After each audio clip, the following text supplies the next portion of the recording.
Hello, कैसे हैं आप सब। तो आज मेरे पास एक केस है एशर। ये है। अब इसमें डायग्नोज करना है कि क्या इशू है। तो एक बार के लिए मैं इसको देखता हूँ क्या है। बोर्ड दिखाता हूँ पहले। तो ये है बोर्ड। इसमें थर्मल कैमरा ही इनेबल कर रखा हूँ मैं, तो उसको मैं डिसेबल कर देता हूँ। अच्छा, ये है बोर्ड और इसमें ऑन तो हो रहा है लेकिन नो डिस्प्ले है और कुछ खास एम्पियर कंजप्शन नहीं है। तो ये रहा बोर्ड और कुछ शॉर्टिंग हुआ लग रहा है।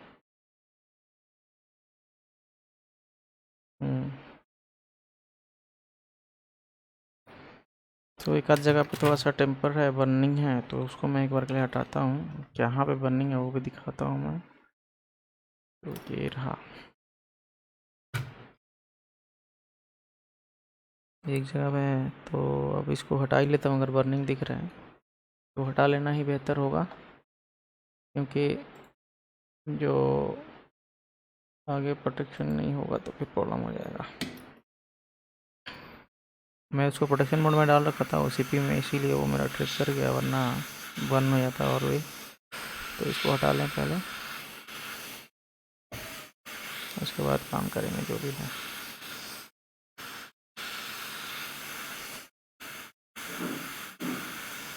ये एक्चुअली 1.0 VCC सप्लाई हो सकता है। ये प्लेटफॉर्म रेल का सप्लाई होगा ये।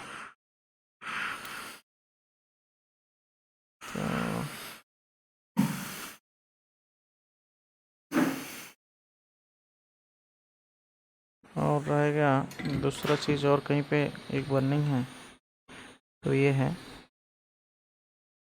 तो इसको रिप्लेस करने के लिए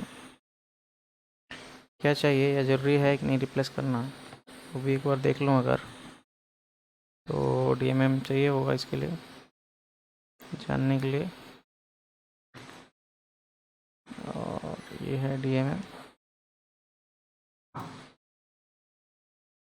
तो अभी ये शॉर्ट तो है ही, लेकिन रिप्लेस करना है कि नहीं वो देखता हूँ। ये गेट के साथ भी शॉर्ट है, यानी कि इसको रिप्लेस करना ज़रूरी है, वरना ये इसका जो गेट ड्राइव का जो सर्किट है वो भी ख़राब कर देगा अगर रन में आए तो। दूसरा चीज़ यहाँ पे ऑलरेडी ये फूल चुका है, तो लगभग दो चीज़ तो मिल गया। अब बाकी चीज़ ये है कि यहाँ का जो इम्पीडेंस वगैरह है वो एक बार देख लिया जाए कि काम में आएगा कि नहीं, तभी तो आगे जा सकेंगे ना। यानी कि प्लाट PCH हो गया और बाकी चीज़ जो है वो शॉर्ट है या सही है या फॉल्टी हो चुके हैं ऑलरेडी, इसके मतलब शॉर्ट होने के कारण से कुछ चीज़ कंफर्म करने के बाद ही कुछ आइडिया मिलेगा। तो मैं एक बार ये रिस्ट बैंड पे हैंड लेता हूँ, क्योंकि ग्राउंडिंग का इशू रहता है, तो कुछ अगर दिक्कत होता है तो प्रोटेक्शन में चला जाएगा, थोड़ा सा प्रोटेक्ट हो जाएगा। तो स्टैंड बाई का सप्लाई पे तो यानी सिस्टम पावर जो है, इसको रेगुलरली स्टैंड बाई बोला जाता है, वो सही है। CP कोर ये भी सही लगता है, शॉर्टिंग तो नहीं है, नहीं है। तो ये DDR का है, DDR वोल्टेज है, DDR वोल्ट, DDR पावर है यहाँ पे। और ये हो गया, आई थिंक ये हो सकता है VGA कोर का। तो एक बार के लिए ऐसा है कंडीशन जो मिल रहा है, मतलब आगे जा सकते हैं ऐसा लग रहा है। तो बाकी रह गया इसमें जो और क्या देखना है, जो चीज़ देखना है और कंपोनेंट लगा के देखना है कि ये चलेगा या नहीं चलेगा, या और कुछ इसमें दिक्कत आने वाला है, वो सब चीज़ चेक करने के बाद ही आगे जाऊंगा मैं। तब तक के लिए मैं इसको आता हूँ यहाँ पे, बोर्ड पे ही आता हूँ। और मेरा कैमरा का पोजीशन थोड़ा सा अलग हो गया है। इसको साइड कर लेता हूँ थोड़ा सा, क्योंकि मैं नहीं दिख रहा। तो अब करना ये है कि जो फॉल्टी कंपोनेंट्स है वो फॉल्टी कंपोनेंट्स को लगाना है, जैसे कि 2-3 मॉस्फेट्स हो गए और क्या क्या है इसमें वो देखना पड़ेगा। तो एक बार रिप्लेस करने की कोशिश करता हूँ मॉस्फेट। तो यहाँ पे स्क्रैप बोर्ड तो है मेरे पास, कोई दिक्कत नहीं है। ज़्यादातर मैं स्क्रैप ही यूज़ करता हूँ, क्योंकि स्क्रैप मुझे थोड़ा सा कंफर्टेबल लगता है। तो ये इसमें लगेगा कि नहीं वो भी देख लो एक बार के लिए। तो ये मॉस्फेट जो है आई थिंक 407 आई थिंक होना चाहिए, देखता हूँ एक बार के लिए। तो जो भी देख रहे हैं थोड़ा सा चैनल को सब्सक्राइब करें, सपोर्ट करें चैनल को ग्रो करने में, क्योंकि यहाँ पे सब्सक्राइबर ज़्यादा नहीं है और व्यू भी ज़्यादा नहीं है, तो थोड़ा सा इंटरेस्ट नहीं आ रहा है। तो सब्सक्राइब अगर ज़रूर करें अगर आपको पसंद है टेक्नोलॉजी वीडियो देखने के लिए या रिपेयर वगैरह का, तो सब्सक्राइब कर सकते हैं।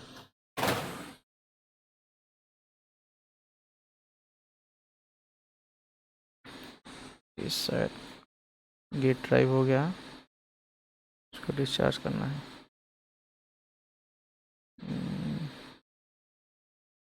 ये नहीं है, सॉरी ये नहीं चाहिए, मैं शायद गलत लोकेशन चूज़ कर लिया। तो इसको वापस से लगाता हूँ, क्योंकि दूसरा अगर किसी केस में काम देता है ये, तो बहुत काम का चीज़ है।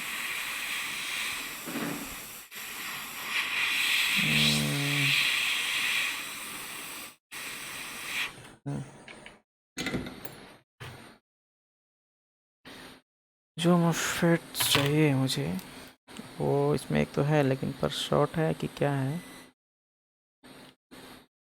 नहीं शॉर्ट नहीं है, सही है। तो इसको यहाँ से ले लेता हूँ। और रिपेयर जो काम है ना वो थोड़ा जल्दी नहीं होता है, थोड़ा सा पेशेंस रखना पड़ता है, पेशेंस रख के ही काम करें तो रिजल्ट मिलता है, वरना नहीं मिलता। प्लस थोड़ा सा नॉलेज भी जिस जो काम कर रहे हैं उसके बारे में होना चाहिए। अगर कुछ चीज़ मैं फॉर एग्जाम्पल मॉस्फेट निकाल कर लगा रहा हूँ, तो क्या है रीज़न लगाने का, प्रॉपर वैलिड रीज़न होना चाहिए, जिसके कारण से और टाइम सेव होगा। टाइम सेव तो होगा। और सेकेंडरी चीज़ ये है कि जो बोर्ड है ज़्यादा डैमेज नहीं होगा, क्योंकि आजकल के बोर्ड जो होते हैं वो बहुत ही लो क्वालिटी के होते हैं, यानी कि बिल्ड क्वालिटी उनका बहुत लो होता है कॉस्ट कटिंग के लिए। तो वो चीज़ सब है। अब एक बार के लिए ऑन करके देख लेता हूँ मैं कि क्या इसमें वोल्टेज चालू होगा, आगे का वोल्टेज रेल उसमें पावर आ गए होंगे। तो यहाँ पे DC एम्पियर तो कुछ 0.22 एम्पियर का कंजप्शन है। तो देखना है कि आगे जिसका VCC रेल्स वगैरह हैं वहाँ पे कुछ वोल्टेज आया है क्या। तो ये रहा, 1 वोल्ट तो मिल गया, 19 वोल्ट। OVA बोर्ड ऑन भी हो रहा है, लेकिन डिस्प्ले नहीं है। डिस्प्ले नहीं है क्योंकि नहीं है क्योंकि ये मॉस्फेट्स 2 मैं निकाल चुका हूँ ऑलरेडी। तो इन दोनों को अब लगाना है कि इन दोनों को लगाने के बाद क्या होता है, क्योंकि वो PCC PCH का प्लेटफॉर्म रेल का सप्लाई है वो आई थिंक। तो उसको एक बार लगाता हूँ मैं और देखते हैं कि क्या होता है।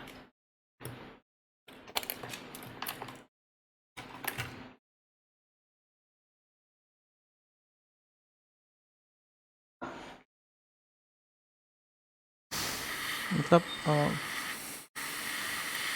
जो चीज़ फिज़िकली दिख जा रहा है उसको तो पहले कर ही लेना चाहिए, वरना दिक्कत आ सकता है। मेजरमेंट तो जो चीज़ है जितना आप कॉम्प्लेक्स करेंगे उस चीज़ को, जितना कॉम्प्लेक्स रहेगा उसमें मतलब उसका ये मेजरमेंट पॉइंट थोड़ा सा कम जाता है चीज़ों का और बढ़ भी जाता है। तो बहुत सारे मेजरमेंट हैं, अगर कुछ उसमें बाईपास कर सकते हैं तो टाइम सेवर है वो। अगर बाईपास नहीं हो रहा है, सारा चेक करने बैठ जाए तो आउटपुट कम हो जाएगा, रेशियो कम हो जाएगा आपका वर्क फ्लो का। और जैसे कि कंपटीशन का ज़माना है, तो इसमें अगर वर्क फ्लो कम जाता है तो फिर वो कंपटीशन का मार्केट और नहीं रहता, काम और कोई ले जाएगा, क्योंकि कस्टमर जल्दी भी चाहिए, है ना। तो थोड़ा इसको टेम्परेचर देखते हैं कि क्या ये कोई सप्लाई देने लायक हुआ है। ये कुछ 93 डिग्री है, थोड़ा सा ठंडा हो जाए, थोड़ा सा वेट करते हैं इसको एक बार।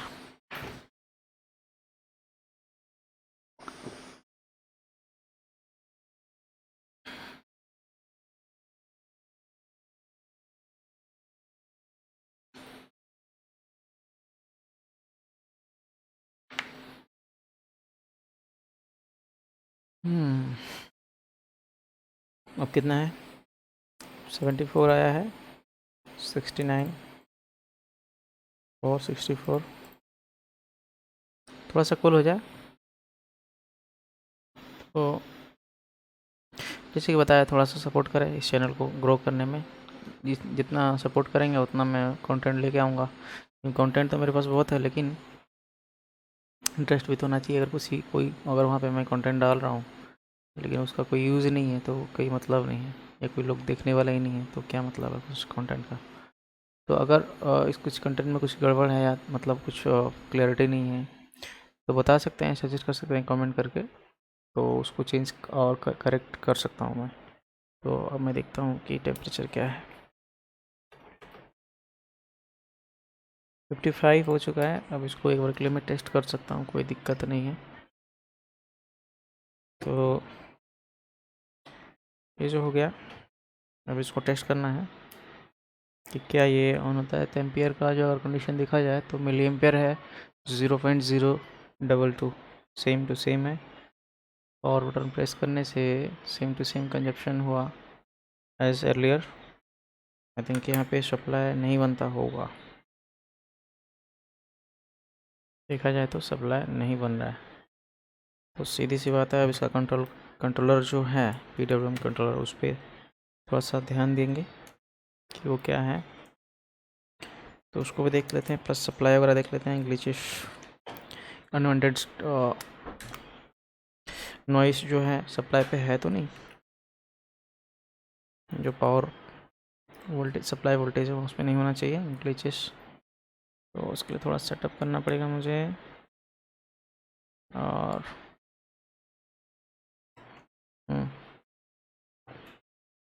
तो अगर देखूँ तो माइक्रोस्कोप यहाँ पे मैं ज़्यादा यूज़ करने से बेटर होगा, क्योंकि यहाँ पे छोटा सा आईसी है चिप। तो इस आईसी में इसका ड्राइवर है, तो इसका क्या हो रहा है यहाँ पे एक बार देख लेता हूँ मैं। क्योंकि इसका जो इनेबल सप्लाई जो है, इनेबल आता है S3 का या S4 का, जहाँ से भी कनेक्ट होगा ये 1 नंबर पिन है रन पावर। और रन पावर में क्या आता है वो देखते हैं। रन पावर में आया है सब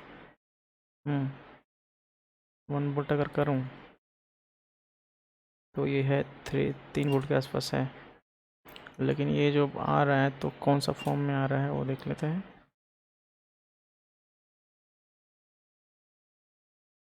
सही है।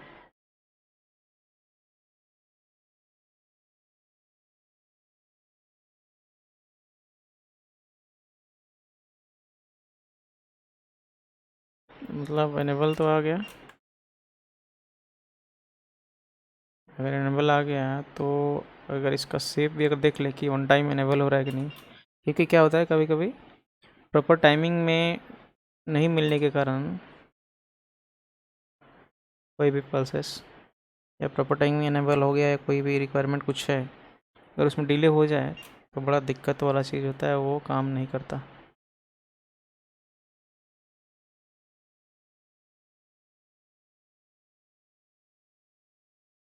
तो इसको ट्रिगर मोड पे लिया नहीं जा सकता। और इसमें जो सप्लाई है उतना इसमें टाइमिंग सेकंड में है, तो ट्रिगर मोड पे नहीं आएगा ये। ये आएगा सिर्फ स्कैन मोड पे। तो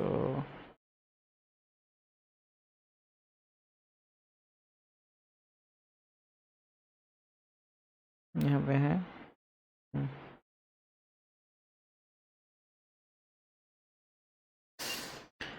सही है, ये तो सही है। बाकी जो है सप्लाई है वो क्या क्या आ रहे हैं इसमें चेक कर लें एक बार के लिए। तो ये कुछ इस तरह से एनेबल हो रहा है, देख सकते हैं। पॉसिबिलिटी है यहाँ पे शॉर्ट भी, ऐसा नहीं होना चाहिए। अच्छा चलो, यहाँ पे कैपेसिटर है तो पॉसिबल है ऐसा होने का। अब इसमें यहाँ पे चेक करूँ तो क्या है, यहाँ पे थोड़ा सा शेप चेंज हुआ और सही है। उसका जो VDD है वो देख लूँ अगर, इसको चलने के लिए जो चाहिए वो भी सही है, आ रहा है। दूसरा चीज़ कहाँ है? एक पिन पे ये है, यहाँ भी चाहिए। दोनों जगह सही है, यानी कि ये कंट्रोलर ख़राब हो सकता है। PWM कंट्रोलर जो है ख़राब हो सकता है, तो इसके लिए अब चेंज करना है दूसरा। अगर चेंज करना है तो मेरे पास ये जो कंट्रोलर है इजीली अवेलेबल है, क्योंकि मेरे पास स्क्रैप्स बहुत हैं। इसको निकालता हूँ।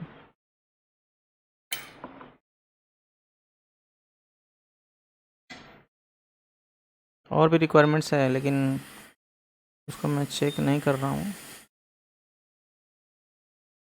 मेरा जो एक्सपीरियंस है उसके हिसाब से इतना काफ़ी है चेक करने के लिए इस सेक्शन का।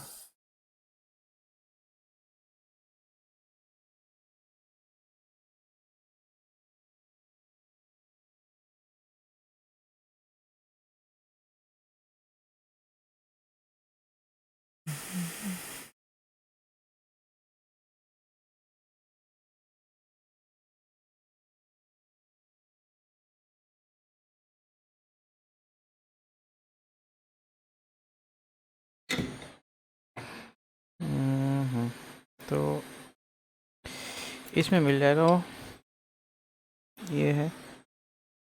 इसको निकाल लूँ एक बार के लिए। ये बोर्ड काफ़ी गंदा हो रखा है, दिख रहा है अगर है तो, मिट्टी वगैरह है बहुत इसमें, है ना।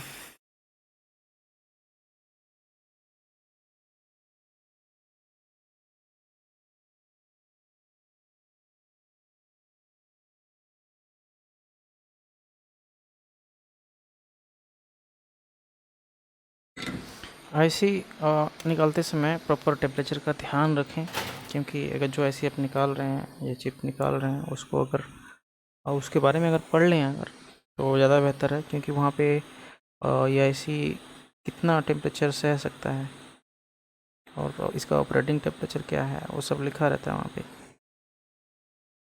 तो अकॉर्डिंगली आप अगर इस पे काम करते हैं तो बहुत ही बेहतर है, आपका रिज़ल्ट और भी ज़्यादा मिलेगा।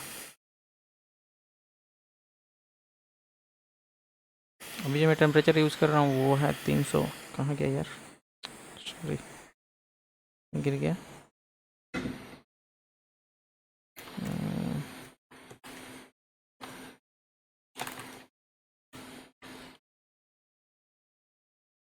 गिर कहाँ गया?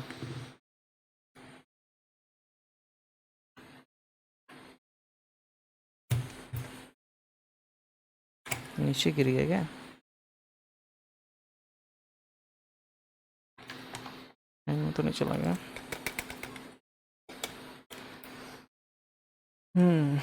कोई दिक्कत नहीं है, दूसरा ले आऊँगा मैं।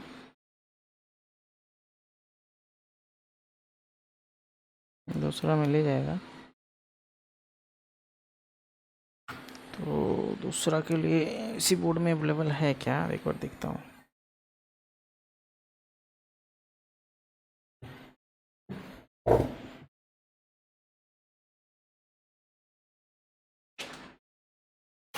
नहीं है, थोड़ा सा मैं ले आता हूँ।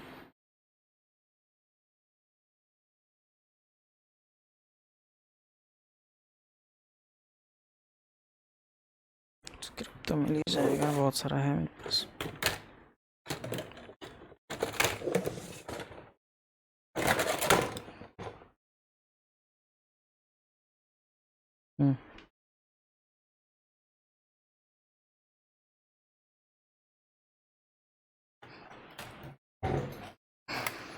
मिल गया।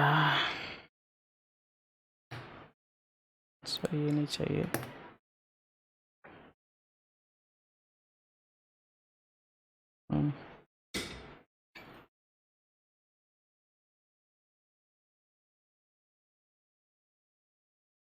टेम्परेचर कुछ 360 350 डिग्री है, 350 डिग्री।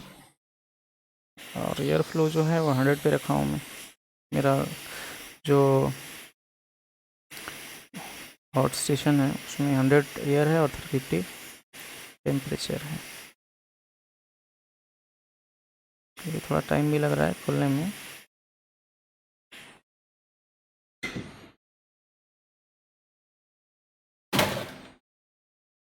तब इसको यहाँ पे लगाना है और देखना है कि चालू होता है क्या।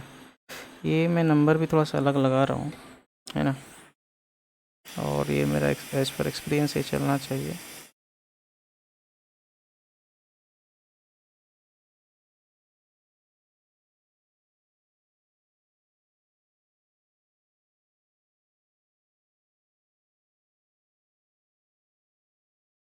यार क्या बात है, शायद यार मेरा ज़्यादा है।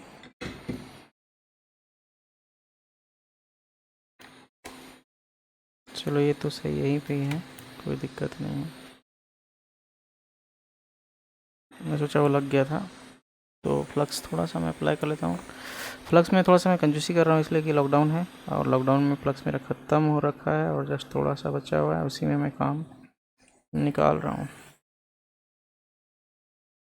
इसलिए लग नहीं रहा है प्रॉपर। लग जाएगा, मैं इसको अभी लगा लूँगा अच्छे से।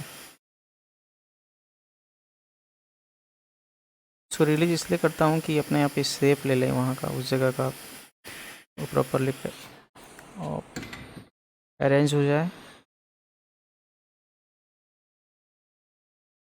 फिर से एक बार क्लेस हल्का सा शोल्डर अगर देखूँ तो ये सब तरफ से प्रॉपर लग चुका है आई थिंक। हाँ एक तरफ सही है, दूसरा तरफ भी सही है, थोड़ा सा शोल्डर एक्स्ट्रा है। हाँ चलेगा, सही है। तो इसको वेट करना है कि ये थोड़ा सा कूल हो जाए, वरना काम कर रहा है या नहीं चल कर रहा है मतलब पता नहीं चलेगा। थोड़ा सा वेट कर लेता हूँ मैं।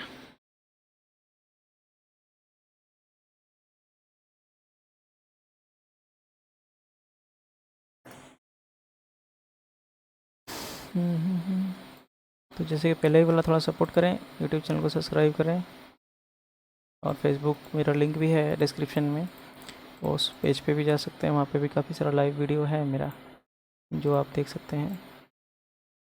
थोड़ा बहुत हेल्प हो जाएगा, या तो कुछ गलती है उसमें तो करेक्ट कर सकते हैं, बता सकते हैं कि क्या गलती हो रहा है, ऐसे ही है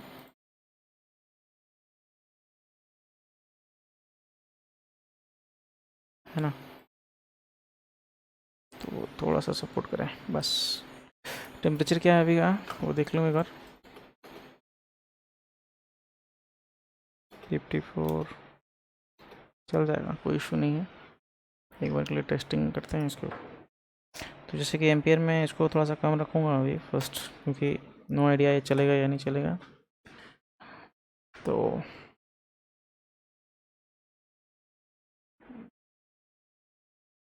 अब एक बार देखूँ, तो कुछ एम्पियर तो बढ़ गया। क्या ये वोल्टेज बना है क्या, सप्लाई रेडी हुआ या नहीं हुआ वो देखना है।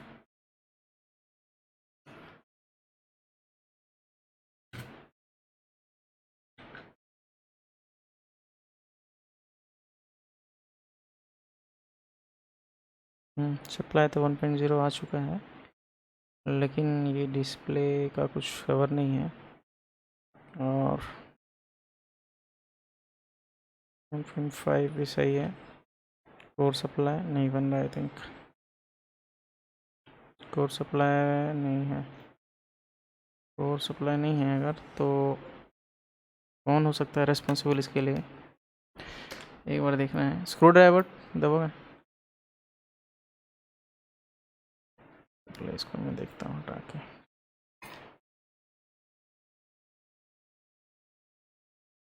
थोड़ा सा मैं स्क्रू ड्राइवर लाता हूँ क्योंकि स्क्रू ड्राइवर ही काम। तो स्क्रू ड्राइवर मिल गया, कहीं रख दिया था मैं। तो थोड़ा सा मैं इसको एक बार के लिए सीपीयू के ऊपर ध्यान दे दूँ कि सीपीयू डैमेज तो नहीं हो गया।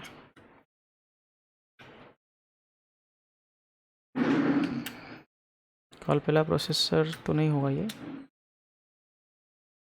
सेकेंड जनरेशन होना चाहिए। HM65 है।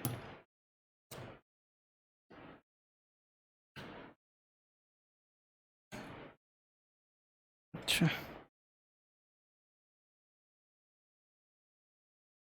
नहीं है, सेम कंडीशन है। तो एक बार जो सीपीयू है उसको मैं रिप्लेस करके देख लूँ।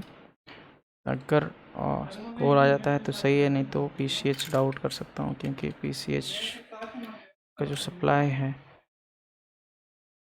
पीसीएच रेल का, वही ख़राब था। तो यहाँ पे कुछ ट्रिप कर गया। ट्रिप तो नहीं करना चाहिए, आई थिंक ज़्यादा ये एम्पेयर ले रहा है। ओके।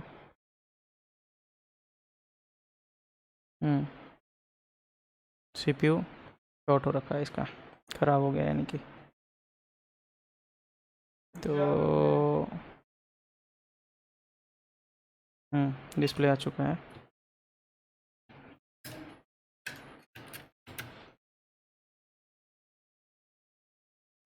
एक बार क्लिक का हीट सिंक जो थर्मल मॉड्यूल है, जो नॉर्मली हीट सिंक ही बोलते हैं हम लोग, लेकिन इसको एक्चुअल नाम दिया जाए या जो टेक्निकल लैंग्वेज है इसको थर्मल मॉड्यूल ही बोला जाएगा, और वही ही उसका टेक्निकल नेम है।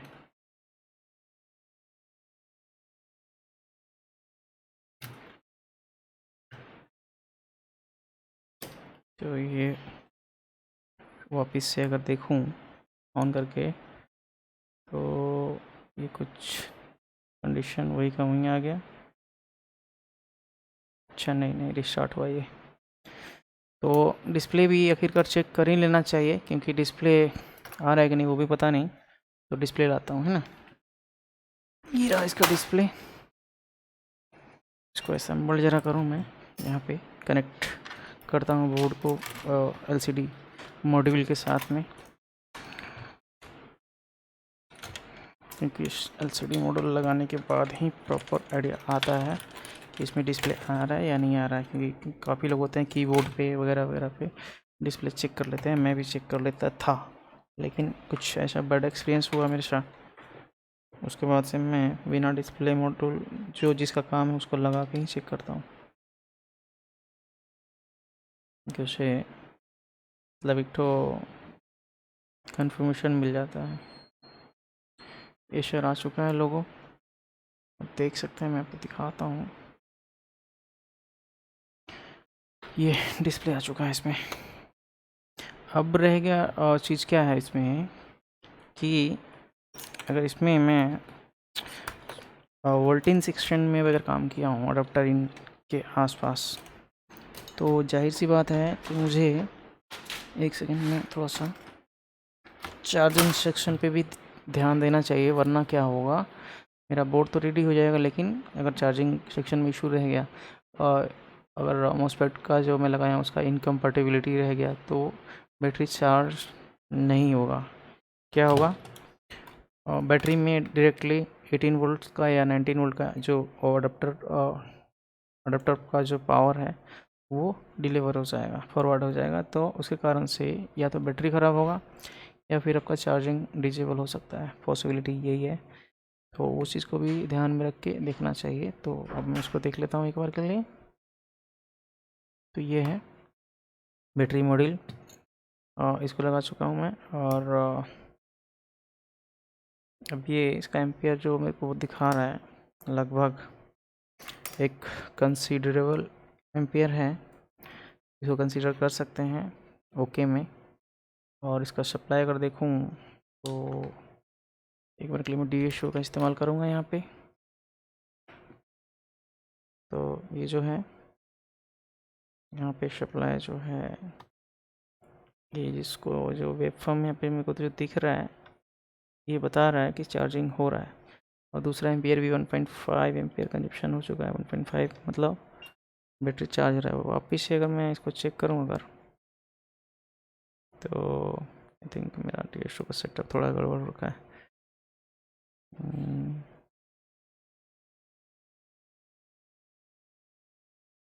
तो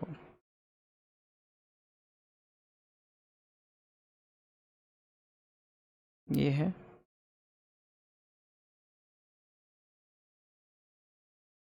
टेन वोल्ट पे है, तो इस तरह का वेवफॉर्म मिलना मतलब सही है,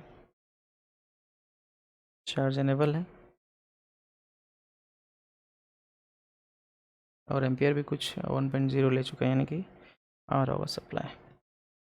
तो वापस से अगर आ जाऊँ इधर यहाँ का सप्लाई चेक करने बैटरी का, तो इसको थोड़ा सा मैं स्कैन मोड पे कर ले आता हूँ, तो कुछ इसमें ऐसा दिखेगा। तो 5 वोल्ट पे लेता हूँ मैं।